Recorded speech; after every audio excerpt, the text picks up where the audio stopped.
Reddika TPCC chief Mahesh Kumar Goud మీడియాతో మాట్లాడుతున్నారు. ఇప్పుడు లైవ్ చూద్దాం. అవకాశం లేదు. ఇవాళ రేవంత్ రెడ్డి గారు చక్కటి కార్యక్రమాలు చేస్తూ ఉన్నారు. భవిష్యత్తులో ఎప్పుడైనా బీసీ రాష్ట్రానికి ముఖ్యమంత్రి అవుతారంటే అది కాంగ్రెస్ పార్టీలో అవుతారు.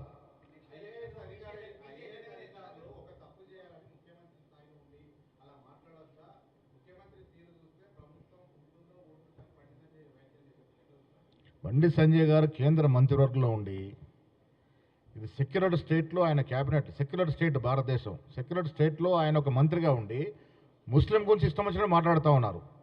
అలా మాట్లాడొచ్చునా? ముఖ్యమంత్రి ఐఏఎస్ గురించి ఎక్కడ తప్పుగా మాట్లాడలేదు. దీన్ని మసిబూసి మారడిగా చేసే ప్రయత్నం చేస్తూ ఉన్నారు.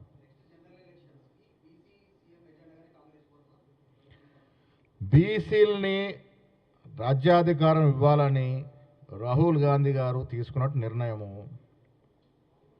ఏదో ఒక రోజున తెలంగాణ రాష్ట్రానికి బీసీ ముఖ్యమంత్రి అవుతాడు. అది కాంగ్రెస్ పార్టీలోనే అవుతాడు. వచ్చే ఎన్నికలన్నీ కూడా బీసీల చుట్టే తిరుగుతాయి.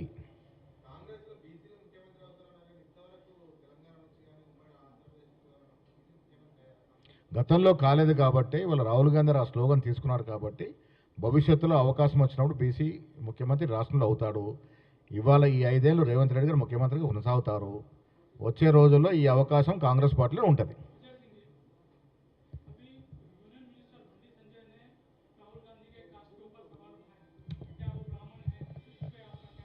मैं आपको एक बात बताना चाहूँगा कि राहुल गांधी जी, सोनिया जी, इंदिरा गांधी जी, जवाहरलाल नेहरू जी सब हिंदू थे।